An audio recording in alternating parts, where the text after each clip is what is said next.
Hola, ¿cómo están? Bienvenidas y bienvenidos a una nueva clase de Historia del Arte de la Biblioteca del Congreso de la Nación. Mi nombre es Anabela Sánchez. Hoy nos encontramos en el tesoro de la biblioteca, en el salón reservado, donde están justamente aquellos libros que requieren un cuidado particular dentro del Palacio del Congreso. Y hoy arrancamos un tema nuevo, que se trata de la pintura, bueno, el arte inglés, que para hablar del 18 tenemos que pasar por el 17, y para hablar del 17 tenemos que ir un poquito más para atrás. Miren, nuestro plan de hoy es el siguiente. Por un lado, hablar de la sucesión de ciertos monarcas desde el último que nosotros vimos, que tiene que haber sido Enrique VIII el año pasado, cuando hablamos de Holbein el Joven, ¿se acuerdan? Los embajadores, ahora lo vamos a refrescar. Entre Holbein y Carlos I de Inglaterra, que nosotros lo vimos retratado en forma triple, cuando hablamos de Bernini, todos los caminos nos conducen a Bernini. El año pasado habíamos compartido una imagen de un artistazo espectacular, que es un poco el sujeto de nuestra clase de hoy, que es Antonis van Dyck. Van Dyck pinta, para que Bernini esculpa un retrato en mármol, un triple retrato, recordarán ustedes, de Carlos I, de distintos ángulos, y Bernini produjo un retrato en mármol que lamentabilísimamente se perdió en un incendio. Así que a Van Dyck un poco ya lo conocemos, hoy le vamos a dar mucho más lustre a su glorioso nombre. Y bueno, monarcas entonces que nos van a depositar después ya en el siglo XVIII. Así, la vez que viene nos dedicamos al siglo XVIII inglés. Así que bueno, vamos a arrancar nosotros compartiendo una primera imagen. Retomo a Enrique VIII, pintado por Hans Holbein el Joven, un señor muy cuadrado en su aspecto, como vemos acá en este magnífico retrato. Tiene 49 años, me lo dice la inscripción a la altura de su cabeza, escrita en dorado. Y tengo que apreciar dos cosas, ¿no? Por un lado, el preciosismo en la vestimenta, donde vemos una obra... A ver, por cierto, todos estos montículos blancos que ustedes ven son ropa que se llama acuchillada, a través de la cual están sacaditos elementos de la camisa de él que está por debajo. Es eso lo blanco que ustedes ven. Todos los bordados, hasta inclusive la trama de los hilos, todo eso entonces nos está mostrando Holbein. Y acá está respondiendo a la tradición de la cual es parte de los países del norte. Cuando hablábamos de los flamencos primitivos el año pasado, recordarán ustedes que había un apego al detalle extraordinario. Bueno, Holbein, que es alemán, sigue con esa misma tradición, se traslada después a Inglaterra, pinta al rey. Acá lo veo siendo entonces muy tradicional y en la cara lo veo siendo muy Holbein. Ahí estamos ante un elemento bien personal suyo. No todos los artistas van a poder ser capaces de representar rostros de manera tan fidedigna como lo va a hacer Holbein. Holbein es extraordinariamente notable. Entonces, arrancamos retomando a Enrique VIII. Y bajo Enrique VIII, Holbein también pintó para nosotros Los Embajadores. ¿Se acuerdan? Esta magnífica obra que podría haber sido un producto del Renacimiento, de no ser por ese objeto inquietante y diagonal que aparece en la parte inferior, extrañísimo, fuera de todo elemento racional, que me hace pensar en esta obra como una obra que comporta un conflicto. Yo no puedo ser que no vea una obra y no entienda lo que estoy viendo. Eso es un flor de conflicto. Bueno, ¿qué es lo que está pasando acá? Que no es una obra del Renacimiento, que es una obra manierista. Entonces, esa situación conflictiva me la encuentro a través de eso que está ahí abajo, que le ponemos un nombre, no resolvemos el enigma, lo resolvimos nosotros el año pasado, se llama una anamorfosis. Cuando algo pierde forma y necesito adoptar un punto de vista diferente como para poder resolver la ecuación que me están planteando. Así que de esta época hablábamos de los embajadores. Otra que vimos nosotros nos va a servir para hablar de lo que vino después de Enrique VIII, que son estas dos chicas que aparecen a los costados. Esta es una obra pintada cuando ya Enrique VIII ha muerto hace mucho tiempo. A nuestra derecha aparece su tercera esposa, Jane, y no me sale, Jane Seymour, y el hijo varón que finalmente se le dio a Enrique VIII y que gobernará brevemente a su muerte, Eduardo VII, si yo no estoy mal. Cuando muere Eduardo VII, que por supuesto es muy joven como para dejar descendencia, tenemos una situación. Lo que vamos a hacer es hacer algo inusual, que es permitir que una mujer gobierne. Y esa mujer va a ser la hija mayor del primer matrimonio de Enrique VIII, María Tudor, Bloody Mary, María la Sangrienta, si ustedes quieren, fuertemente católica, influenciada por su madre española. Y está bueno que haya aparecido ahora que caigo, porque tenemos este fuertísimo conflicto que tenemos que refrescar, que se trata de que Enrique VIII, para poder casarse con la que será su segunda esposa, la famosa Ana Bolena, va a tener que hacer algo inconcebible, que es romper con la Iglesia Católica. No se había hecho hasta entonces. No fue sin traumas. Él tiene que romper con la Iglesia Católica, desarrollar la Iglesia Anglicana, de la cual él es cabeza, y repudiar a su propia hija mayor, María Tudor. El tema que va a tener con Ana Bolena es que no hubo tal hijo varón, hubo otra hija mujer, que es la otra que tenemos entonces por acá, la futura Isabel I. La edad dorada realmente de, por ejemplo, la literatura inglesa. A Isabel I le corresponde Shakespeare. Así que a la muerte de Enrique VIII es sucedido por Eduardo VII. Muerto Eduardo VII, Eduardo va a prever que yo no quiero que gobierne mi media hermana católica. Ponemos entonces a una prima, Jane Grey, que reina durante muy poquito tiempo, que va a ser desplazada por María y decapitada después. En una bella película, por cierto, llevada a esto de Helena Bonham Carter, Jane Grey creo que se llamaría seguramente la película. Muerta María, vamos a tener ya sí el gobierno de Isabel I, que viene de origen protestante, restaura claramente y por ahora sin problemas el protestantismo entonces en Inglaterra. Vayan notando la rigidez en la pintura, tanto en la que vimos hace un momento, incluso siendo Holbein, en el retrato del propio rey, en el retrato de Isabel, que viene ahora, que puse este retrato porque amo ese vestido, esa tela, necesito que alguien la recree para ponérmela en un vestido un poco más actualizado. Nicholas Hilliard es el artista que estamos viendo acá. Fíjense, es más o menos un retrato del vestido, con una cara. Ven que Hilliard, no sé si tiene el talentazo como para darle ese aire, bueno, esa sutileza que tenían los retratos de Holbein. Magnífico, súper, estallando por todos los lados, parece un fuego artificial hecho carne, el retrato de Isabel I como reina. Otra vez, rigidez. Lo tengo en mente.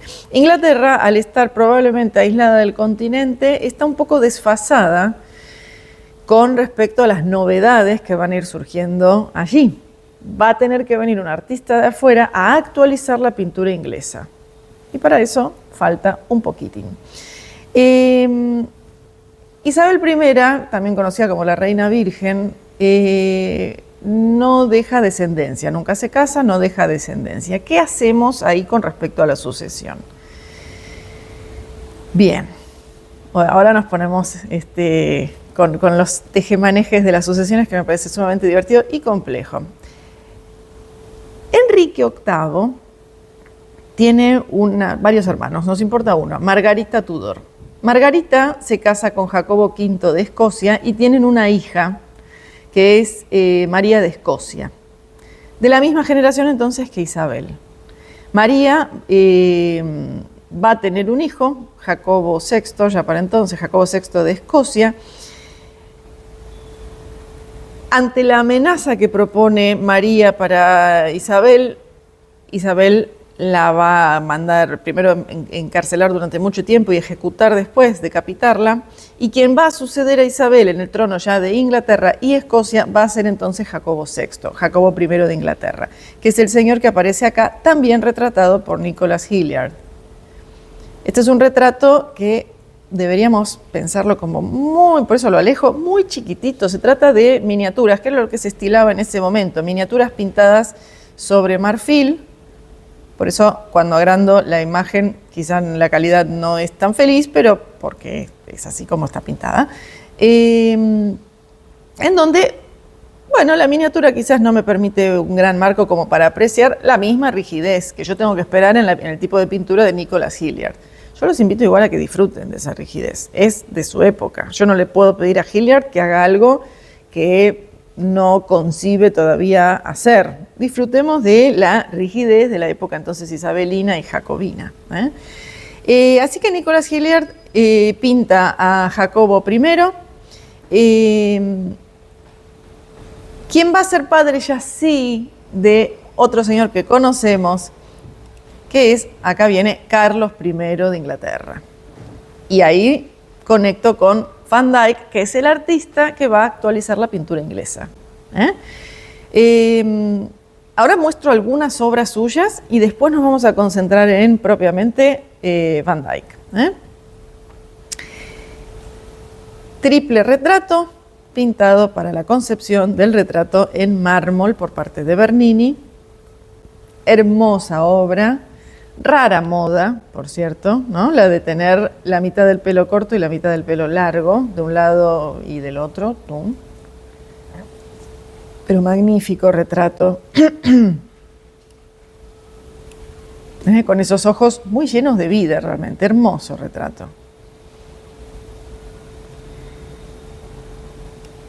Carlos I, que era un amante de las artes, va a tener varios artistas en su corte hasta que llegue Van Dyck y le pase el trapo a todos. Va a comprar colecciones enteras de, si yo no estoy mal, el duque de Mantua, que estaba en malas económicamente y tiene que vender su colección. Que quiere su retrato esculpido por Bernini. Por otro lado, es un monarca que va a tener fuertes conflictos con el Parlamento. El Parlamento, que es algo así como vieron la idea del Consejo de Ancianos, que a través de su experiencia orientan las decisiones del monarca, va a verse sumamente desplazado de las mismas. Y esto va a ir creciendo en descontento, ¿sí? Va a ir creando un descontento que va a estallar pronto. Acá tengo otro retrato, también de Van Dyck, que nos pinta, miren ese vestido amarillo, por favor, a Carlos I, a su esposa de origen francés, Henriette Marie, y sus dos primeros hijitos, tienen unos cuantos. Este es el futuro Carlos II, y esta es una chiquitita que le vamos a poner atención porque la vamos a ver pronto asociada a una figura muy poderosa. ¿Cómo me doy cuenta de si son, digamos, si este es el varón, esta es la nena, si andan con estas faldas ambos? Espero siempre que el varón mayor esté al lado de su papá en los retratos. Y bueno, en este caso, la nenita va a quedar del lado de la mamá. La corona también. Y algún palacio, en particular, allá de fondo.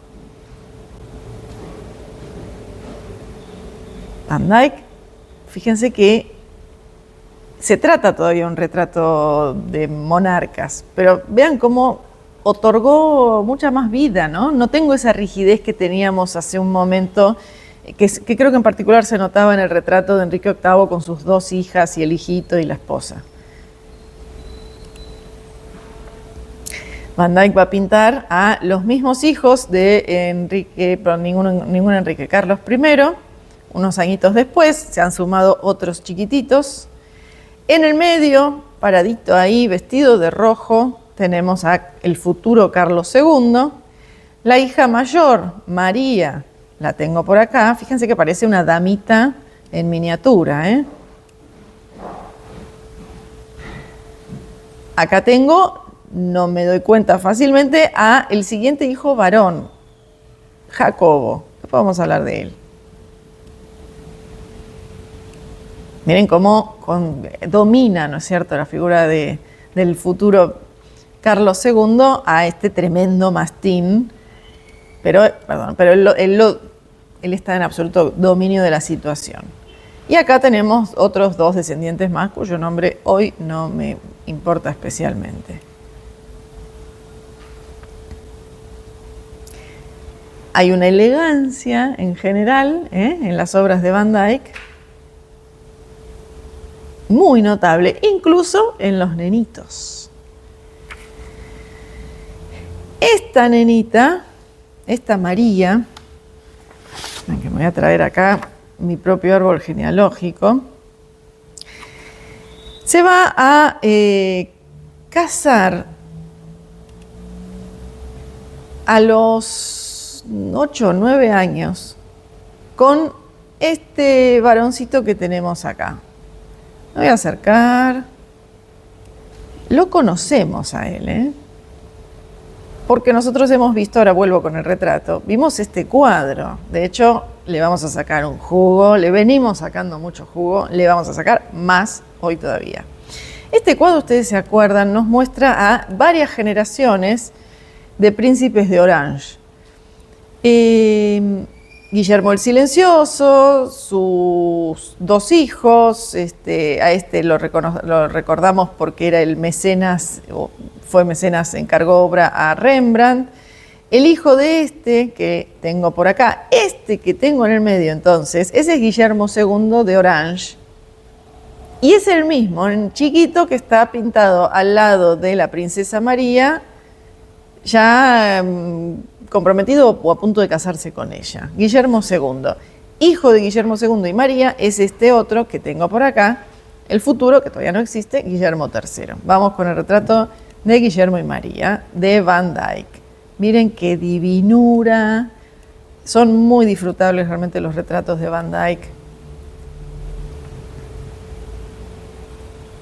Hay una columna, ¿no es cierto?, como un pilar, el pilar del matrimonio, que aparece ahí como fondo. El vestido plateado de ella. Hoy estoy muy con los vestidos. Miren lo que es esto. Y la tela, por supuesto, de la vestimenta rojiza de él. Un sueño. ¿Y quién diría, no? Están casados tan chiquititos. Él creo que tiene unos 13, 14 años. Bien. A él lo mencionamos y ahora refrescamos y conectamos, que a nosotros nos gusta conectar con Holanda, de donde venimos, porque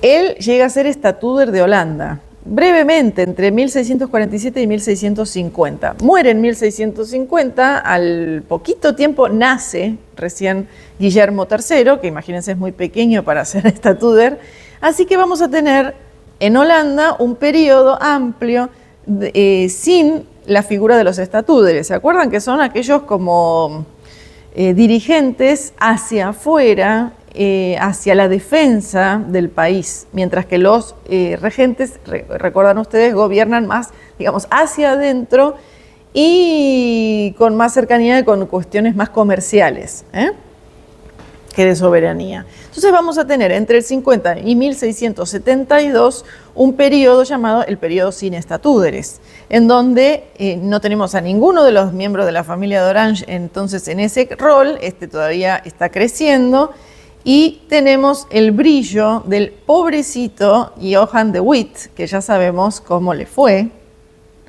cuando hacemos memoria y recordamos el fatídico año de 1672, cuando fue linchado junto con su hermano y después parcialmente devorado, eviscerado, desollado y hasta le cortaron los dedos y también fue castrado, quiero creer que ya su cadáver.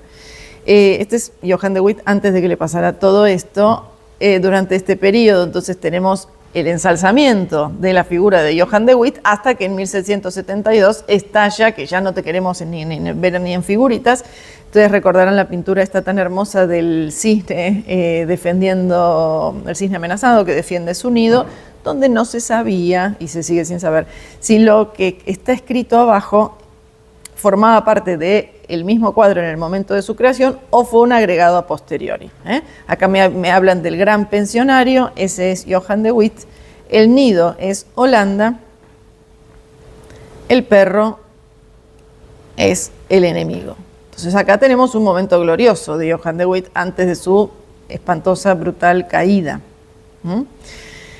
Me fui para Holanda, pero ahora vuelvo con Inglaterra. En Inglaterra teníamos entonces la alianza matrimonial entre Inglaterra y Holanda. Y recién decíamos que Carlos I está suscitando incomodidades, y más que incomodidades, en el Parlamento inglés. El Parlamento, liderado por este señor que yo tengo acá, Oliver Cromwell, eventualmente va a llegar a definir que tenemos que llevar a juicio al rey, juzgarlo entonces por sus ideas y sus actos.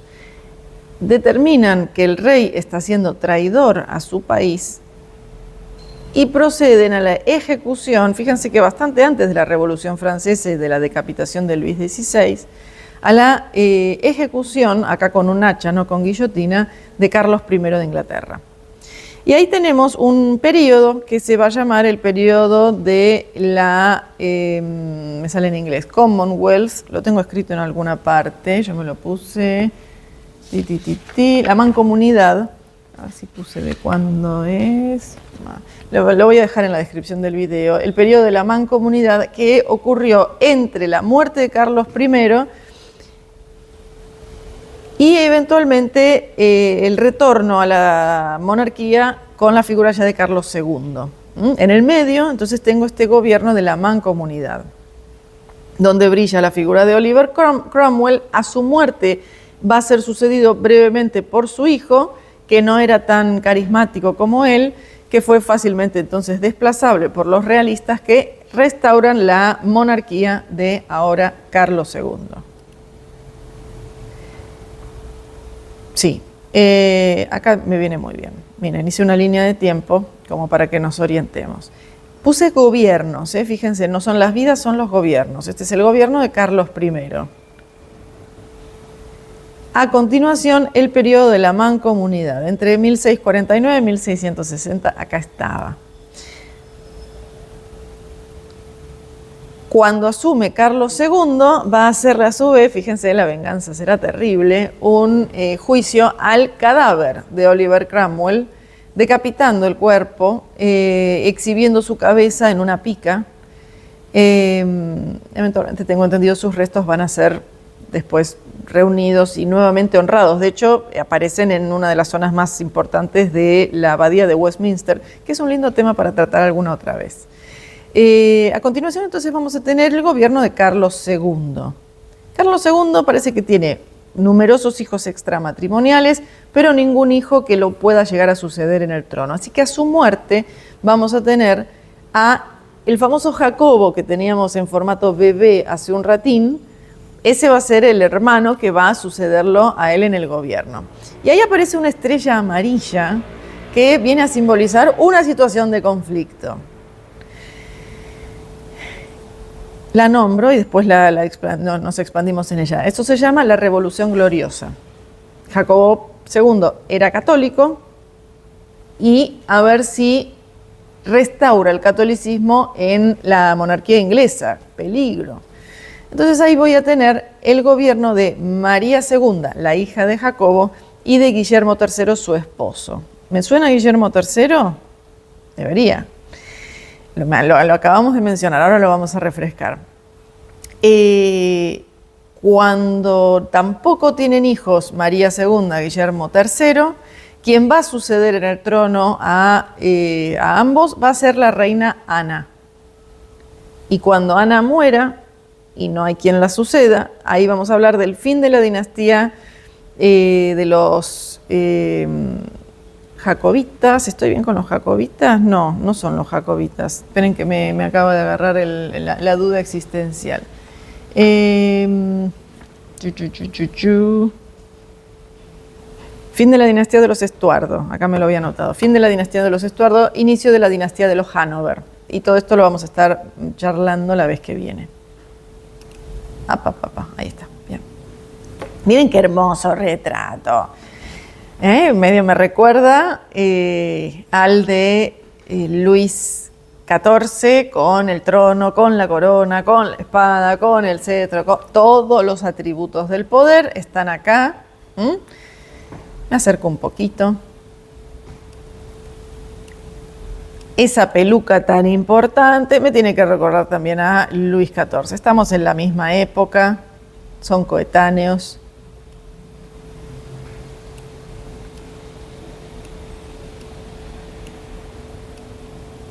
Ay, igualmente yo tengo que decir, cada vez que recuerdo cada pintita negra que veo acá, es la colita de un armiño, la cantidad de colitas de armiño y de armiños, entonces, que tiene que haber habido para haber sido muertos para hacer esta capa, no me gusta nada.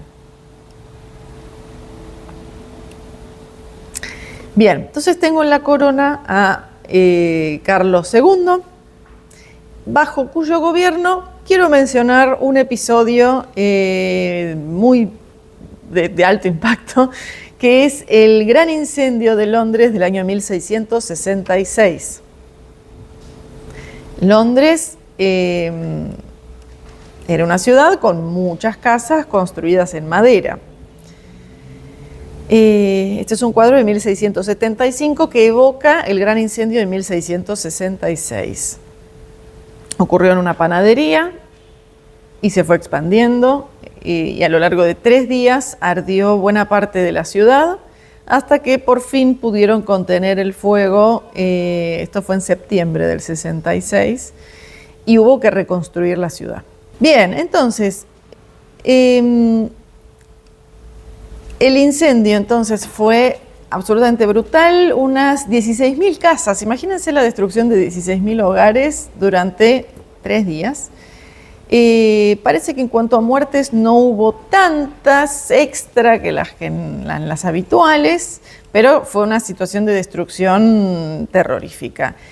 Episodio que es recordado, esperen que se me chispoteó una imagen, bueno, no importa, con un monumento que se conoce así literalmente. Vos vas por el subte y te dicen, acá viene la parada Monument, el monumento al Gran Fuego de 1666, que probablemente vuelva a aparecer la foto dentro de un momentito.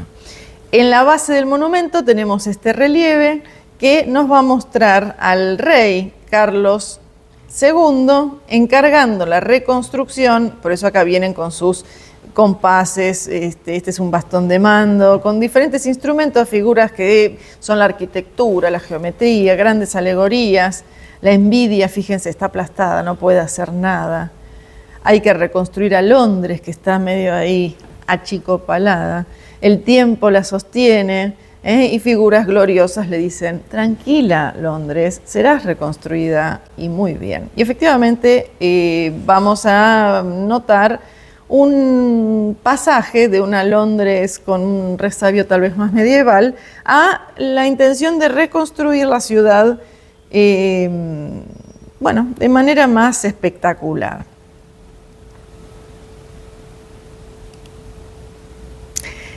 esta imagen ya la conocemos, vuelve a nuestras vidas. Es una imagen francesa, un retrato de Luis XIV y toda su amplia familia, como para que ustedes noten cómo la influencia francesa la podemos ver también en Inglaterra.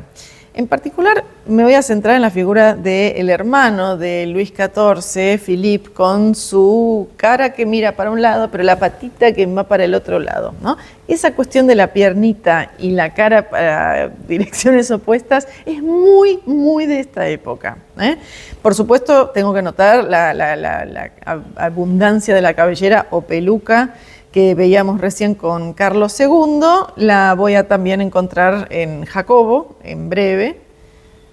La encuentro entonces acá. Fíjense que cambio de imagen y me voy a un retrato mucho más tardío del mismo Carlos II y aparece con esta cuestión de la piernita y la cara, la cabeza, la mirada, ¿no es cierto?, en otra dirección. Muy, muy, muy de esta época.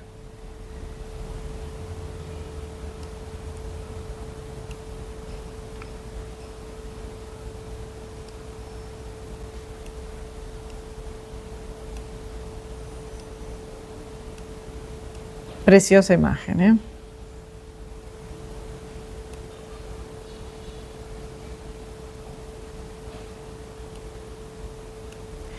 Bien, como les decía, Carlos II no deja herederos al trono, así que la sucesión se va a resolver a través de alguien que no pensaba realmente recibir el trono, que es el hermano Jacobo II de Inglaterra,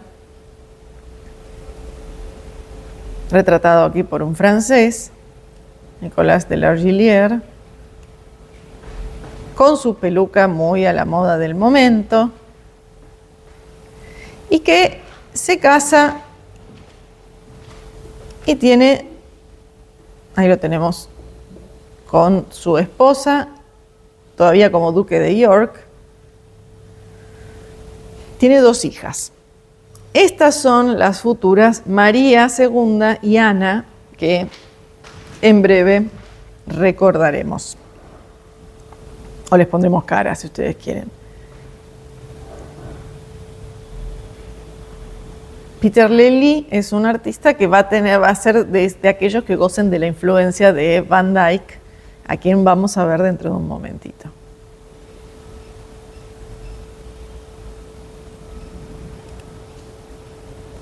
Bien.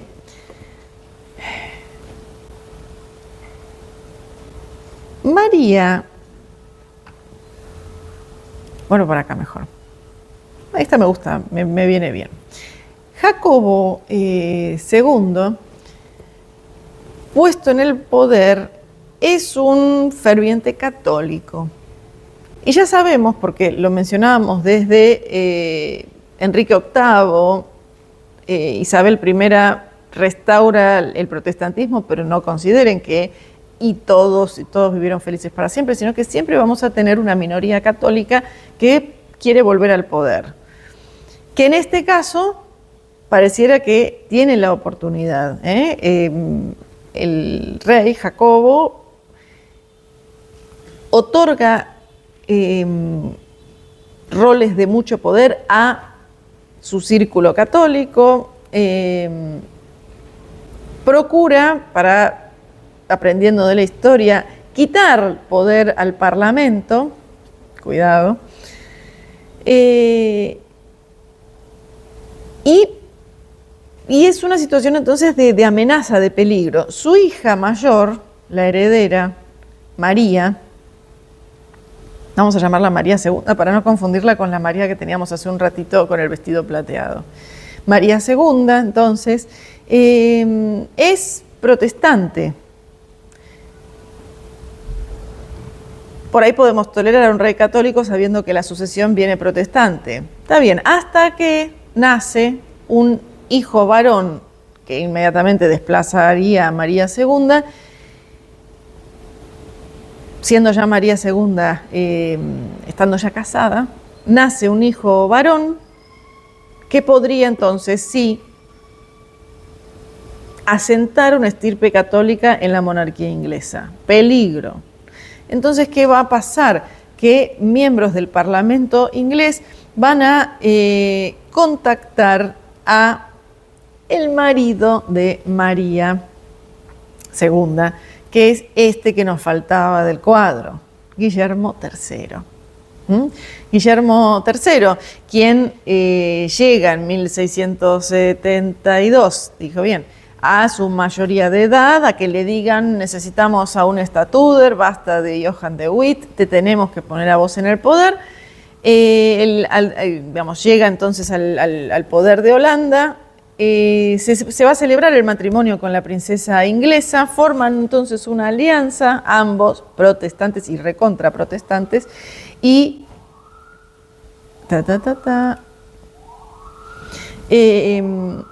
convocados por miembros del Parlamento inglés, van a desembarcar en las costas de Inglaterra, eso es la Revolución Gloriosa, porque no tuvo muchas muertes en Inglaterra, sí en Escocia y sí en Irlanda, pero en Inglaterra no. Van a desplazar del trono entonces a Jacobo II y colocar a la cabeza de Inglaterra nuevamente al protestantismo en la forma de Guillermo III. Nota de color, de 3 colores. La bandera de Irlanda es verde, blanca y naranja. El naranja es el color del protestantismo en función de la familia de los Orange. El verde es un color tomado por el catolicismo para su representación. Y el blanco en el medio es la paz entonces entre católicos y protestantes. Ese es el origen de la bandera irlandesa. Bueno, acá entonces desembarca a Guillermo III de Orange en Inglaterra, se hace con el trono, desplazan a Jacobo II, que si yo no estoy mal se va a Francia. Y acá lo tengo ya a Guillermo III, entronizado como monarca de Inglaterra, con su pelucón a la moda de la época y retratado por Gottfried Kneller, que después vamos a ver algún otro retrato suyo. Es un artista inglés que de alguna forma va a ser el otro gran sucesor de Antonis van Dyck, que ahora vamos a hablar de Van Dyck. Van Dyck es el que representa, es la época de Carlos I, y Kneller, luego van a verlo a lo largo de una línea de tiempo, fue muy larga su vida, con lo cual trabajó como pintor, principal pintor del rey de varios reinados sucesivos. Acá lo tenemos con Guillermo II. Y la reina Ana es la última, entonces, de la monarquía de los Estuardo, que me está fallando en la memoria la aparición de los Estuardo. Muerta la reina Ana y sin tener sucesión, porque tiene un hijo, pero este hijo no llega a sucederla, vamos a resolver la monarquía inglesa a través de colocar en el trono a un primo segundo de Ana, que será el primero de la dinastía de Hanover, George o Jorge I. A Ana tal vez la recuerden de una película muy interesante de hace poquito tiempo, de 2018, La favorita de Látimos, el director griego, con la gloriosa Olivia Colman, en el rol de Ana, de la reina Ana. Muy buena peli. Bien, línea de tiempo de artistas, fíjense. Los entremezclamos con los reyes. Carlos I. Para Carlos I vamos a tener trabajando a Van Dyck y ahora nos vamos a dirigir a Van Dyck puntualmente. Van Dyck entonces va a retratar a la nobleza inglesa. A la muerte ante la enfermedad medio intempestiva de Van Dyck, que la verdad no sé de qué murió, pero vieron que siempre uno lee, murió de unas fiebres y uno no sabe qué quiere decir eso. Yo me quedo tranquila, me contento con la cuestión de que no había antibióticos, así que te podías agarrar cualquier cosa. Bueno, muere ante la enfermedad de Van Dyck, sepamos que Carlos I lo mimaba mucho, lleva a sus médicos, le pagaré su peso en oro, esto es mentira, pero le pagaré lo que pida con tal de que salve a este maravilloso artista. La gente muere, murió Van Dyck también. Carlos I muere decapitado, como ya sabemos. Inicia el gobierno de la mancomunidad. Y ahí, más o menos en paralelo, tenemos el nacimiento de Kneller, que es este señor que mencionábamos hace un momento, Gottfried Kneller, es el gran heredero del pincel dorado de Van Dyck en la pintura inglesa. Así que va a trabajar ampliamente en los gobiernos que lo suceden. Un poquito creo que para Carlos II puede ser que aparezca, sin dudas para Jacobo II, para María II y Guillermo III y para la reina Ana. Puse acá, así recordamos a Boucher del rococó francés y que aparezca, así ya la semana que viene nos acompaña, William Hogarth, que como ustedes pueden ver es recontra paralelo en el tiempo a Boucher, y que con él vamos a arrancar nuestra clase bajo el gobierno, creo yo, de Jorge I y Jorge II. Que no sé si llamarlo Jorge o George en ese caso. Acá puse todos los nombres en inglés. Detalle fundamental, Van Dyck, les cuento, nace en 1599. Son 2 años de diferencia, pero si no me quedaba como muy un espacio blanco que la tabla ya venía diseñada así que bueno, le corté 2 años a Van Dyck y así entra todo más con armonía en la misma. Y vamos con Van Dyck. Autorretrato a sus, ¿qué tendría? 14 años acá. Van Dyck fue un artistazo, pero fabuloso, bien barroco, y nos va a servir a todos los que disfrutamos de unir y conectar artistas y obras, hoy el banquete que nos vamos a dar ahora. Van Dyck fue un precoz artista con dotes extraordinarias desde el vamos. Parece que se va a encontrar independizado y trabajando con su propio taller a los 16 años. Se va a formar en una primera instancia bajo este artista que tenemos acá, que es Hendrik van Balen. Acá, esta obra está trabajada por Jan Bruegel el Joven, ahora me refiero a él brevemente, y Hendrik van Balen. Hendrik es el primer maestro de Van Dyck. Jan Bruegel el Joven parece ser más coetáneo suyo, de Van Dyck quiero decir, y es hijo de Jan Bruegel el Viejo, que es nieto de Peter Bruegel el Viejo, el famoso Peter Bruegel. Bien, me encanta esta obra, recontra fruto de su época. Bueno, no tiene fecha, pero la ubico en el límite entre el barroco y el manierismo. Muy manierista en cuanto a esta temática de los 4 elementos. Miren, acá me acerco un poquito, así la disfrutamos. No tiene nada que ver con la estética que va a llevar adelante después Van Dyck, pero disfrutémosla, miren qué linda. El agua, entonces, a través de esta dama con corales y peces y animalitos acuáticos, hasta pingüinitos ahí allá, miren qué genial. La tierra, tipo Demeter, Ceres, ahí en el medio. ¿Qué será esto que está acá? Ah, son las semillas en la rodaja de algún fruto desconocido para mí.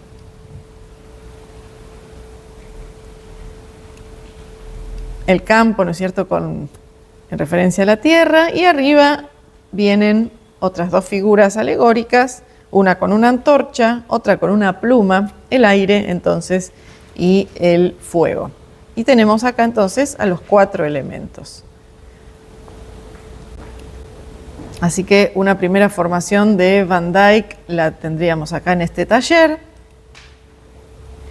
El otro gran maestro de Van Dyck es el glorioso Peter Paul Rubens, que acá lo tenemos en un autorretrato junto con su primera esposa, Isabella Brandt.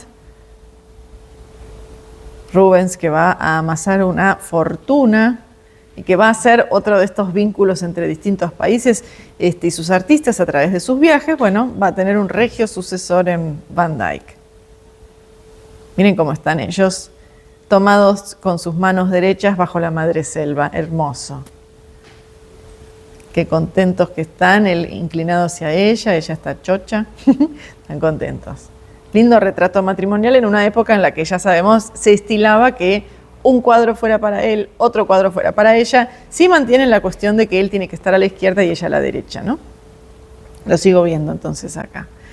Para recordar el estilo de Rubens y señalar cómo me ubico en una diferencia. Fíjense si comparo este cuadro con el de Hendrik van Balen que teníamos recién. Vuelvo un segundín.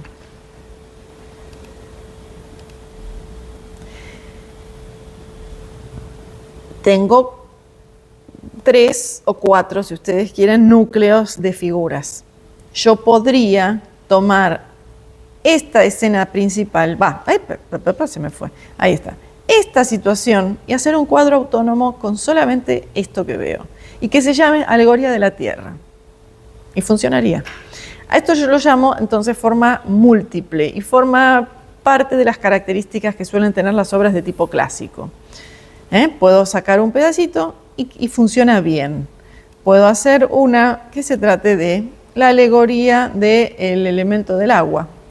Miren qué lindo. Podría ser otro cuadro más autónomo acerca de el aire y el fuego. Funcionarían. Bueno, esto funciona porque a esto justamente una obra de características de multiplicidad me permite sacarle partes y que estas partes funcionen bien. Una obra de tipo barroco, en cambio, es imposible de separar en partes. A eso lo llamamos unidad.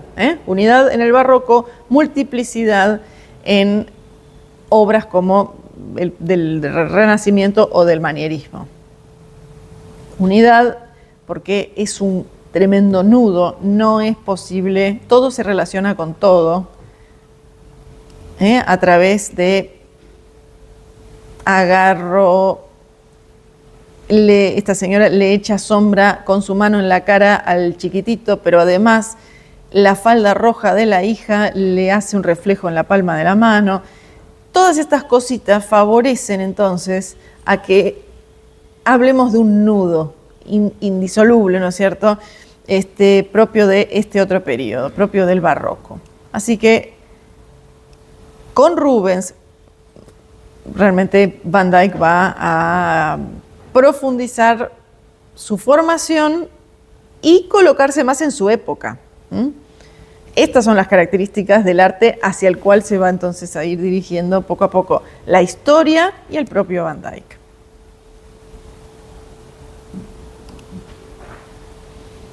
Miren cómo, dada su cercanía con Rubens, acá Van Dyck retrata a la esposa de su maestro, Isabella Brandt, que hace un momento la teníamos recién casada con Rubens. Acá la tengo posando para Van Dyck.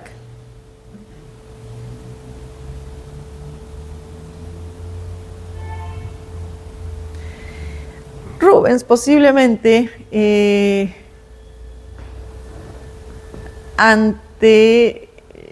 digamos que Van Dyck podría haber sido una amenaza para la grandiosidad y la unicidad de Rubens.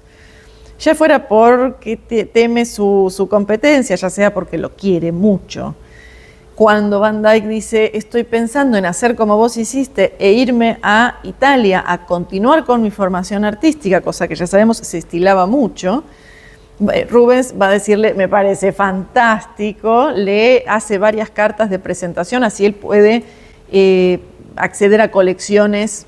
Recordemos que Rubens ha viajado a Italia un par de veces y se mueve en la crème de la crème, accede a ver obras, por ejemplo, de Tiziano en diferentes colecciones artísticas, cosa que influye muchísimo en su propia manera de pintar. Influye en otros artistas. Todos estos contactos Rubens se los va a facilitar a Van Dyck y hasta le regala un caballo para que se vaya de viaje. Un caballo que podría parecerse tal vez a este. Bueno, esta es una inclusión descarada de mi parte, es un chivo. Les recuerdo, si no lo vieron, que vean el análisis que hemos compartido a través de BCN Radio de esta gloria de escultura china con un Tianma o un caballo celestial de la dinastía. Ay, que se me ha ido el nombre. Me sale Tang, pero no es la Tang. No importa, porque está desarrollado bellamente en la charla al respecto de este caballo que les deslizo. Se apoya sobre la punta de una sola patita sobre una golondrina. Espectacular. Voy a dejar en la descripción del video el link por si no lo vieron y quieren ir a verlo, del Tianma de Gansu, que es el lugar donde fue encontrada esta espectacularidad. Bueno, así que Van Dyck va a dejar su Amberes natal y se va a dirigir a Italia a ver obra de, entre otros, Tiziano, obra de Veronese. Son particularmente Tiziano el gran inspirador de Rubens, va a ser enormemente inspirador también para él. No así tanto en la antigüedad, se procuraba ir a Italia, entre otras cosas, para fomentar, para completar una formación artística que nos vinculara con la antigüedad romana que se podía apreciar en la ciudad de Roma, o en Italia en general, en distintos lugares.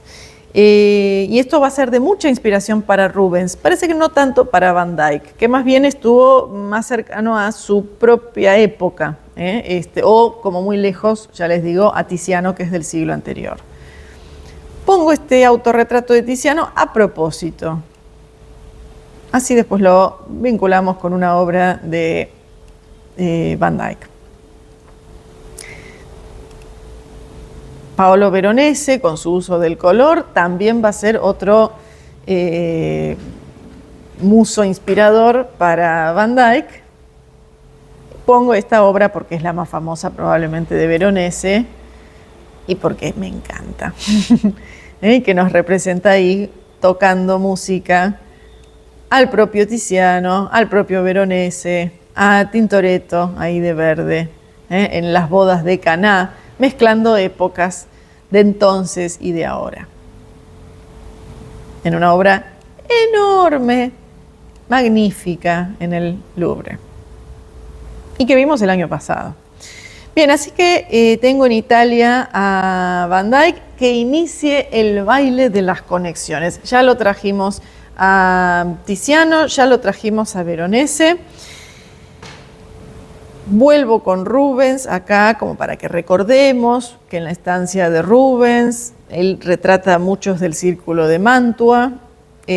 Acá voy a tener a una de estas nobles genovesas en este caso, la marquesa Brigida Spinola Doria, una obra recortada, era más amplia, era más larga.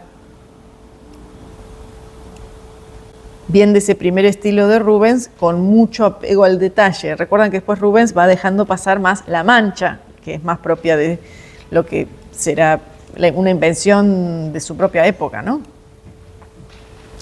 Bueno, fíjense si no nos recuerda este cuadro al que viene ahora, de Van Dyck, una noble italiana, la marquesa Elena Grimaldi Cattaneo.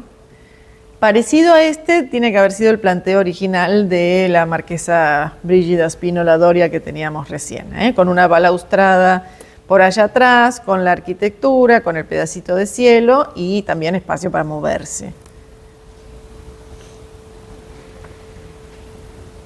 Acá, para darle más importancia a la figura de ella, aparece un, no sé si llamarlo esclavo, pero yo lo llamaría esclavo, no sé si corresponde específicamente, sin duda sirviente,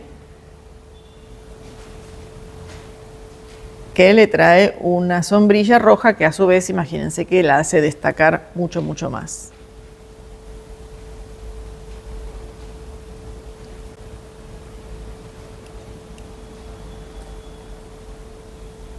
Tal vez para destacar su cualidad antigua, de sangre antigua quiero decir, femenina, y tal vez pienso de casada, aunque desconozco si no sé si estaba casada, no, estoy pensando, digo, los capiteles corintios suelen ir por el lado de la juventud, de las doncellas. No sé si esta señora estaría casada o no. Grimaldi Cattaneo son dos apellidos. Bueno, pero sin duda la columna, ya fuera jónica o corintia, es de naturaleza femenina y así la tenemos asociada, ¿no?, a ella. Así que él va a retratar a distintos miembros de las distintas cortes italianas, gente de importancia. La familia Lomellini, bastante distantes.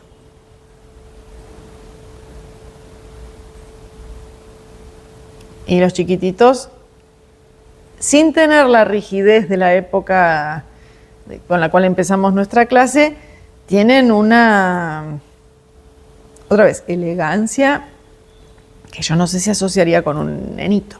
Bien, entonces paso a la siguiente, en donde él va a ir, les cuento, primero la parte más así del norte, Mantua, Génova, Florencia, Roma. Roma procura seducirlo e incorporarlo a sus pintores de la corte papal, pero él quiere conocer otras cosas. Después se va a llegar hasta inclusive Palermo, Sicilia, donde va a tener un encuentro de titanes, pero no lo hemos incluido hoy, para otro momento quedará, con la pintora Sofonisba Anguissola, que ya tenía 90 años ella. Charlan, él hace una imagen de ella, vuelve él al norte y eventualmente va a regresar a Amberes. Acá tenemos este hermoso retrato del cardenal Guido Bentivoglio. Qué cara de bueno que tiene. Y qué barroco, porque realmente esta cuestión de la diagonal que sugiere la obra y por supuesto la mirada en sí hacia afuera abre el cuadro, y eso es otra característica del barroco, ¿no es cierto? La apertura y no la cerrazón que propone la época anterior. Miren cómo está dentro de las sombras, hay un rojizo que nos remite a la vestimenta del sacerdote. Fantástico. Un manejo realmente del dibujo y del color de parte suya extraordinario. Muchas veces ha sido equiparado con Rafael, ¿no?, en cuanto a la precocidad y lo breve de su vida. Muere muy joven.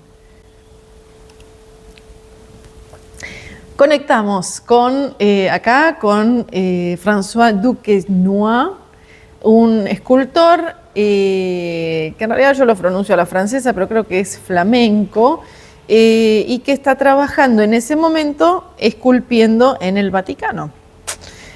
Porque todo nos lleva a Bernini, no sé si lo sabían. Siguiendo la idea de Bernini de las 4 exedras dentro del crucero de San Pedro, donde Bernini toma el mejor ángulo, digo, con la mejor luz para el desarrollo de su gloriosa escultura de San Longino. Lo tengo a Duquesnoy, cruzando el crucero, ahí estamos, haciendo su San Andrés. Y allá tengo a Santa Verónica y Santa Elena. Y más allá, la cátedra. Ahí está San Andrés. Aprovecho para saludar a mi suegra que me dice, che, todo siempre te lleva a Roma. Sí, todo siempre me lleva a Roma. Y que así sea, por mucho tiempo. Recuerdan ustedes que bajando esa escalerita accedía al nivel subterráneo de las grutas papales. Grutas vaticanas. Y bajando otro nivel más, el nivel de la tumba de San Pedro. Bien, vuelvo a Amberes. Amberes, en donde en su momento gobernaba el matrimonio de la hija de Felipe II de España, Isabel Clara Eugenia, y su marido, el archiduque Alberto, el archiduque Alberto. pintados acá por Rubens y Jan Bruegel el Viejo. Esto era para recordarnos la existencia, ¿se acuerdan ustedes?, de la importante mecenas que fue Isabel Clara Eugenia. Cuando vuelve entonces Van Dyck a este lugar, va a hacer un nuevo retrato de Isabel Clara Eugenia. Ahí la tengo. Ya como viuda. Parece que como viuda tocaba tomar los hábitos o tomar los hábitos. Así que toma los hábitos.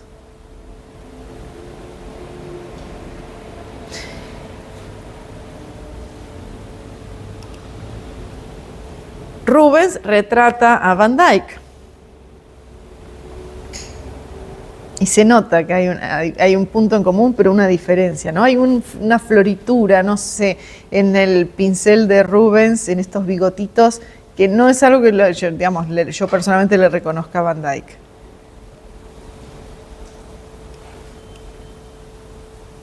Por cierto, tengo que apreciar todos los colores que hay en este cuello blanco.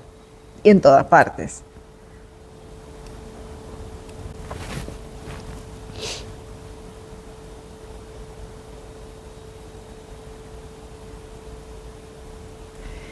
El año pasado nosotros vimos, lo voy a poner que está por acá, eso, ahí me gusta más, la serie que le encarga María de Medici a Rubens con respecto a su vida. ¿Se acuerdan que teníamos todos los episodios de su destino, de su matrimonio con Enrique IV de Francia, su educación, que me pareció muy simpática esta imagen, así que es con la cual recordamos la serie.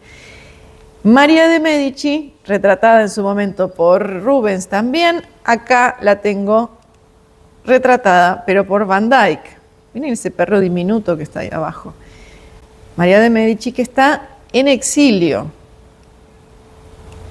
distanciada de su hijo Luis XIII de Francia.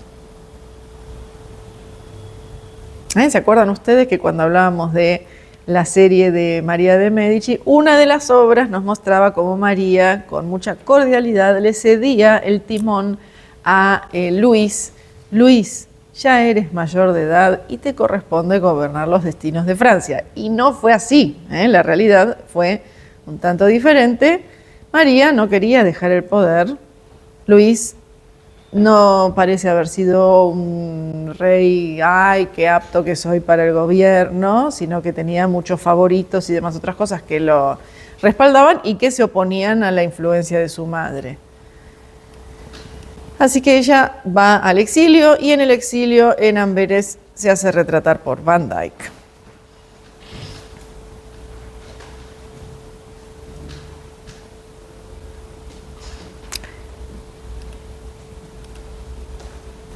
¿Se acuerdan de este cuadro? Creo que alguna vez lo vimos. Bueno, esto es nomás para que veamos cómo Van Dyck va a su vez retratar a este señor, el mecenas de Rembrandt, en la serie sobre la Pasión, y acá conectamos con Rembrandt. Recuerdan que le encarga toda una serie de obras, nosotros vimos dos, hoy recordamos una, acerca de la Pasión, donde Rembrandt se permite un Jesús poco agraciado, a diferencia de lo que hubiera hecho un Rubens, ¿no? Y con un propio Rembrandt ahí abajo, soportando el peso de Jesús.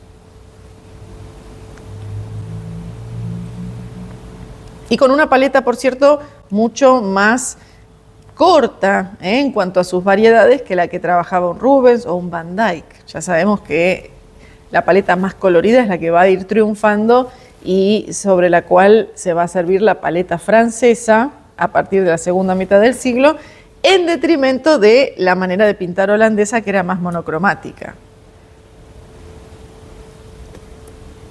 Así que acá tengo el retrato de este mismo señor que teníamos recién. Vamos para atrás. Acá está, pintado por Pieter Nason, y acá por Van Dyck. En ambas tiene cara de bueno.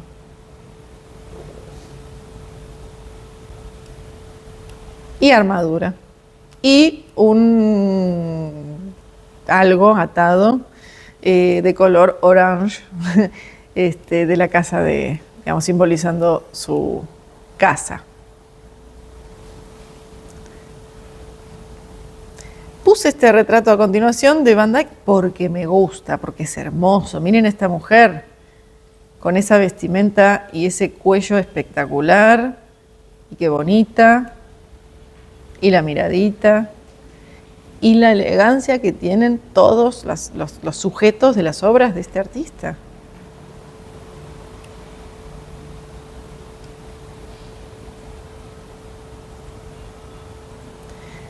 Una cosa que aparece varias veces es ese dedito elegantemente extendido, como quien no quiere la cosa. En lugar de la mano como más firmemente cerrada o toda abierta, ay, mis dedos son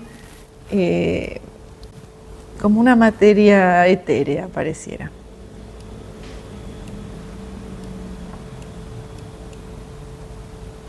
Bien, y vamos a tener entonces a Van Dyck pintando una obra que le va a significar un cambio en su vida. Él va a pintar para el Príncipe de Orange, para Federico Enrique, este cuadro de Rinaldo y Armida.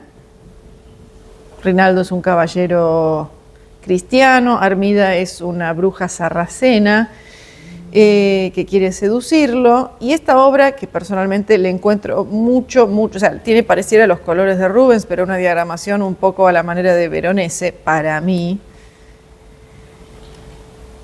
fue la obra que compra para sí Endymion Porter, un señor que va a convertirse en lo más cercano a un amigo que puede tener un artista en ese momento, y que lo va a recomendar a la corte de Carlos I de Inglaterra.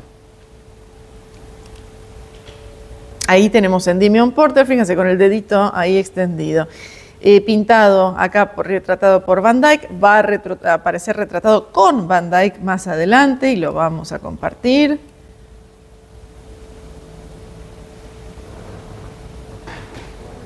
Miren qué uso del color y mancha, porque realmente tengo que comparar obras más tempranas de Van Dyck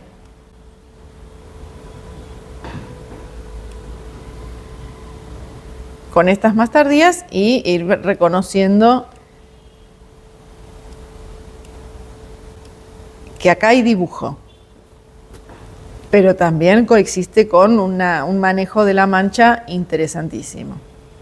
Así que este señor va a ser de liaison para que finalmente Van Dyck, que ha viajado brevemente a Inglaterra en otra oportunidad bajo el reinado de Jacobo II, finalmente se asiente con una hermosa casa y un glorioso sueldo en Inglaterra como pintor del rey. Va a ser recibido en una corte donde todavía hay artistas como Marcus Gerards el joven, que están vivos y trabajando en la corte, pero que ya no son del gusto del rey, que quiere un gusto diferente, un gusto más a la continental. Esto es pintura inglesa. Seguramente es anterior a la época en la que Van Dyck llega a Inglaterra, pero tenemos a este mismo artista con esta forma de trabajo, con la rigidez que habíamos mencionado antes, con esta cuestión donde parece que retratamos un vestido y le ponemos cara a ese vestido más arriba, con mucho detalle.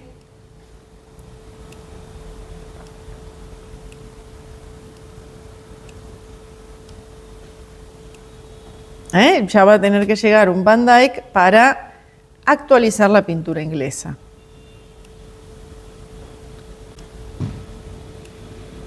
Miren el cielo. ¡Ay! Bueno, ahí está. Bien, entonces ahí sí llega. Pinta al rey, así lo retrata Bernini.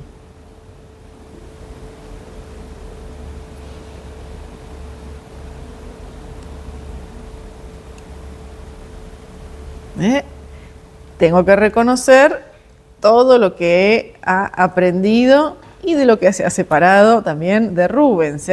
Y cuando digo aprendido es busquemos ante un Van Dyck o ante un Rubens los colores en los relieves. Porque los relieves, insisto, los podemos resolver con sombras o con luces, o a la manera de Tiziano, Rubens, con color. Van Dyck lo sumamos a esto mismo.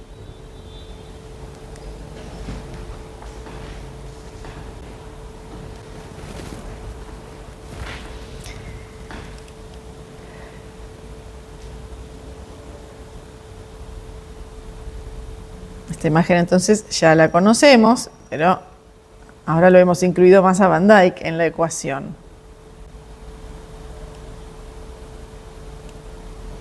El rey, la reina y sus hijitos, el futuro Carlos II, que ya sabemos que va a gobernar y bajo cuyo gobierno, primero recordemos, Carlos I, la guerra civil, la decapitación del rey, juzgamos al rey, lo decapitamos, el paréntesis de la mancomunidad o Commonwealth, liderada por Cromwell, y la restauración de este chiquitín, Carlos II, ya no tan chiquitín, en el trono inglés. Y mientras tanto tenemos la unión de esta bebita que tenemos acá con Guillermo II de Orange.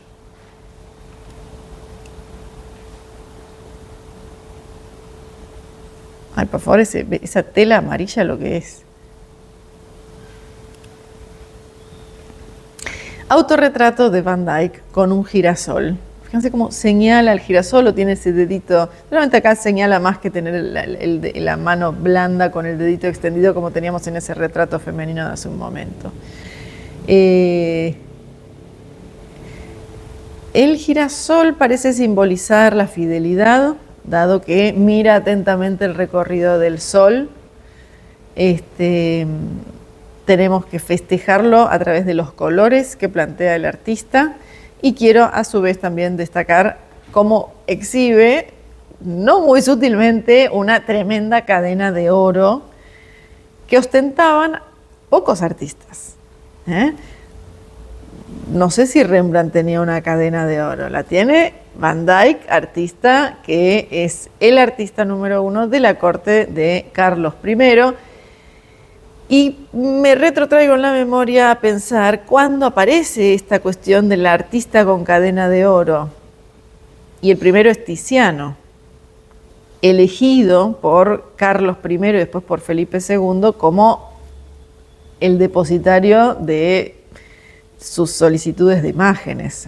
Tiziano va a ser muy honrado a través de todo lo que le piden. Podría haber sido más honrado a través de la actualización de sus pagos, ¿no? Porque parece que hay mucha carta de Tiziano diciendo, bueno, estoy esperando que me paguen la tercera parte de los cuadros que ya mandé. Pero bueno, cadena de oro hermosa para él, con la cual él se autorretrata, inclusive en el cuadro que teníamos hoy más tempranito. Así que probablemente en alusión a Tiziano, su uso del color, la mancha y la cadena de oro. Y la fidelidad a través del girasol, probablemente al rey Carlos I de Inglaterra. Ahora.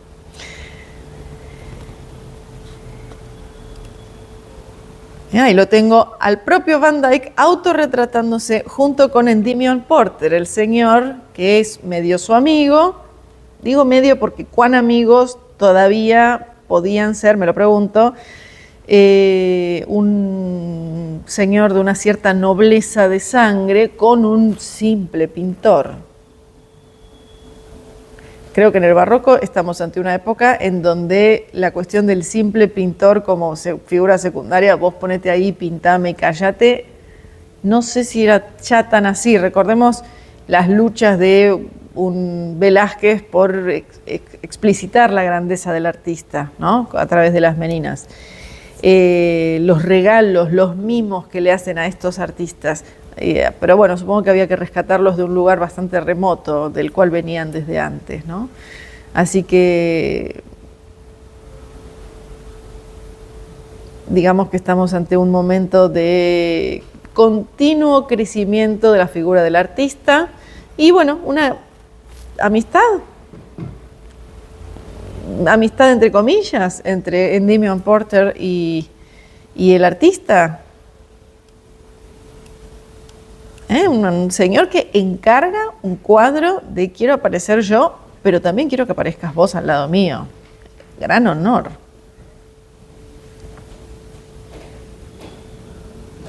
Y la composición, ¿no? Les pregunto, cuando vieron la imagen, ¿quién se lleva nuestra primera mirada y quién la segunda? Eso es componer con sabiduría. Ya lo vimos inclusive la otra vez, por ejemplo, con Rembrandt y la lección de anatomía de Tulp.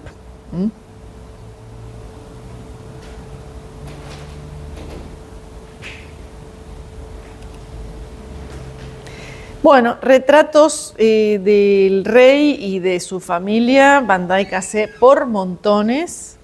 Acá lo tenemos a caballo, con armadura, le traen el casco.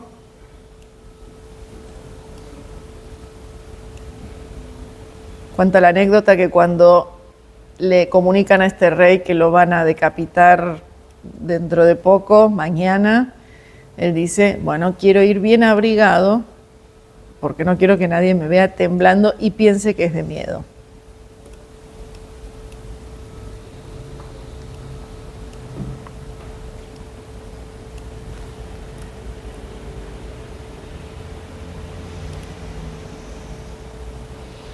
Más chiquititos que los habíamos visto antes, fíjense que dandy que es el futuro Carlos II con su traje dorado.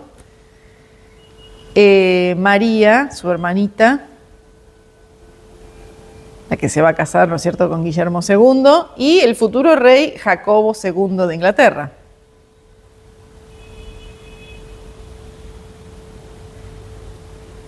Hay una cierta...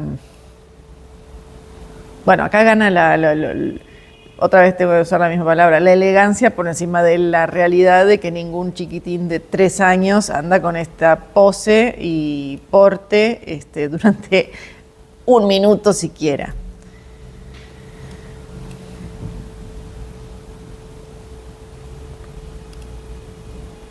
Vuelvo con este cuadro, nada más que para que hoy lo recuerden a este muchachuelo vestido de rojo y con esta frontalidad ahí en el medio del cuadro, porque la semana que viene va a volver en forma de homenaje.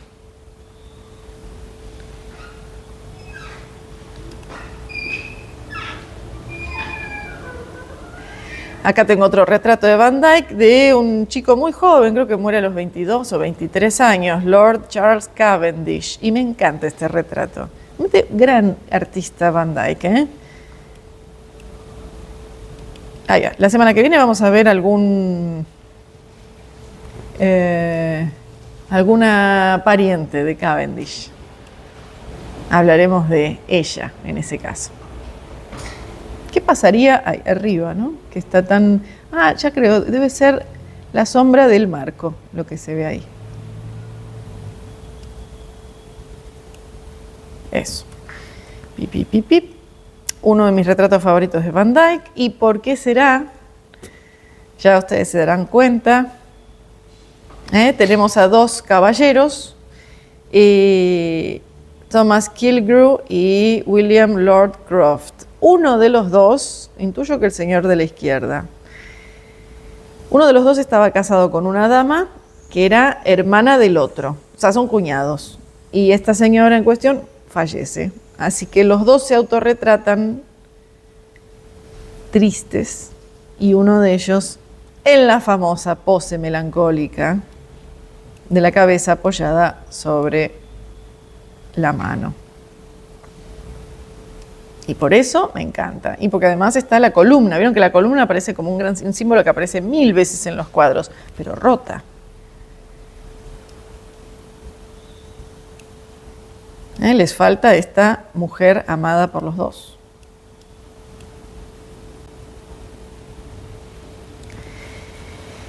Bien.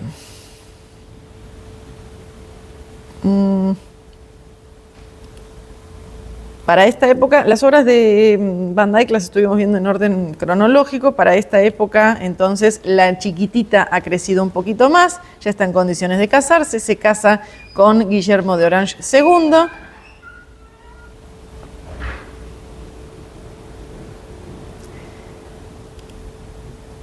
Y encontré este cuadro, me pareció muy simpático, que es de, miren, 1901, Van Dyck en la corte de Carlos I. Acá está Carlos I sentadito con la vestimenta que tiene en otro retrato que esta vez no he incluido. Es este, de hecho. Aparece acá homenajeado el retrato en cuestión. Van Dyck ahí, y fíjense cómo lo miran las damas de la corte. Ay, pero qué lindo, ¿eh? Fíjense cómo le toca el bracito. Esta se abanica. Era muy atractivo, muy codiciado.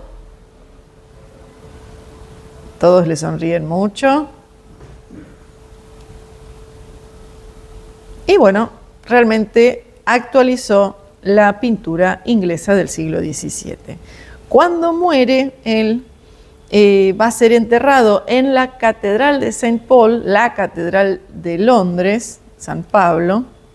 Miren qué bonito autorretrato, magnífico, recontrabarroco, miren, oval, pictórico, conecta plenamente con nosotros, muy barroco. Miren la resolución de ese cuello, por favor.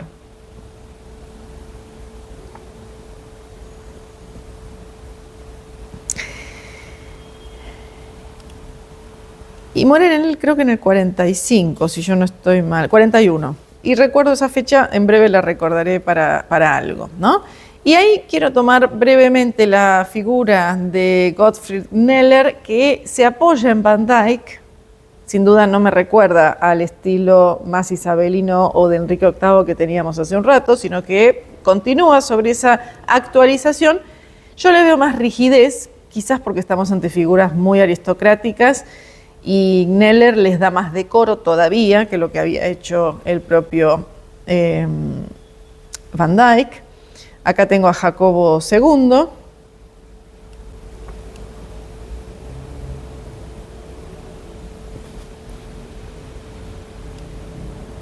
Y algunos retratos de este artista como para que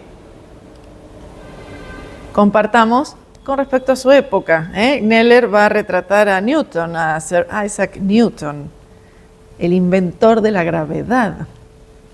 Newton entonces acá con su magnífica peluca, y algún otro retrato que no traje sin la peluca, también de Kneller.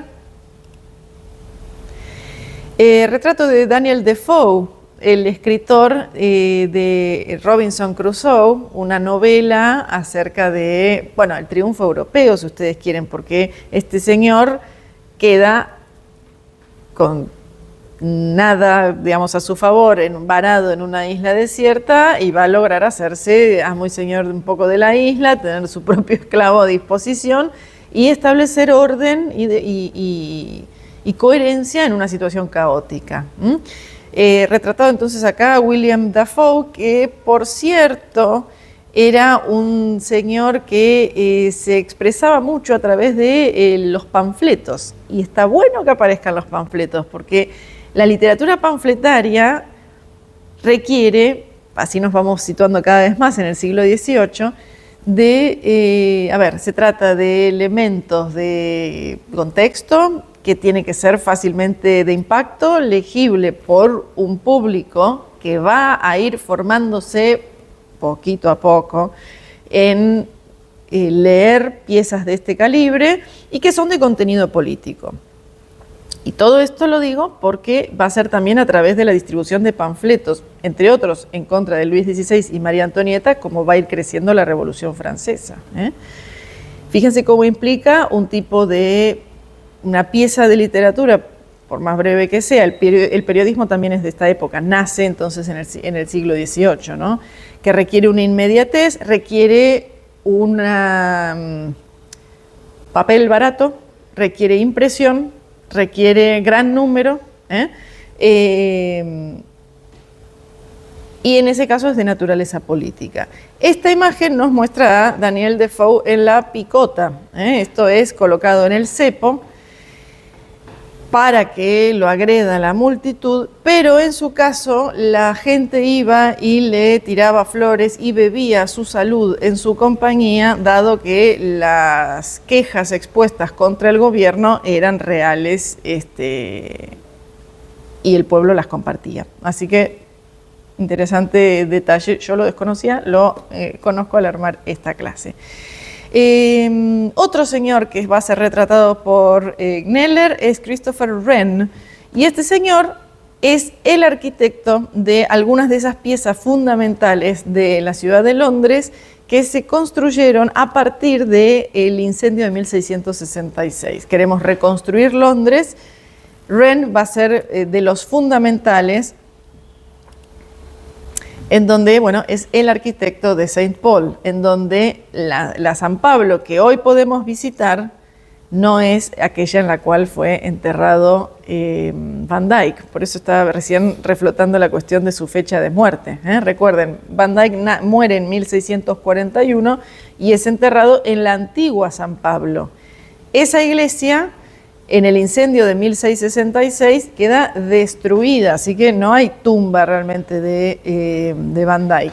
Hay un memorial dentro del actual Saint Paul que se inspira en San Pedro y se separa también. De Wren también va a ser el diseño del monumento, el monument con respecto al incendio. Y por última imagen por hoy, Kneller también pintando al primer monarca ya de la nueva dinastía, la dinastía de los Hanover, Jorge o George I. Que mira para un lado pero tiene el piecito para el otro. Así que por hoy nos detenemos acá, que ya estamos en el siglo XVIII, y la próxima vez nos encontramos todos bien ya plenamente en el XVIII para hablar de la obra de, sin duda, 3 artistas magníficos ingleses: William Hogarth y posteriores a él Reynolds, la Academia Inglesa personificada, y Thomas Gainsborough. Así que bueno, y anécdotas de la aristocracia de la época. Con esto nos despedimos por hoy, nos encontramos la semana que viene.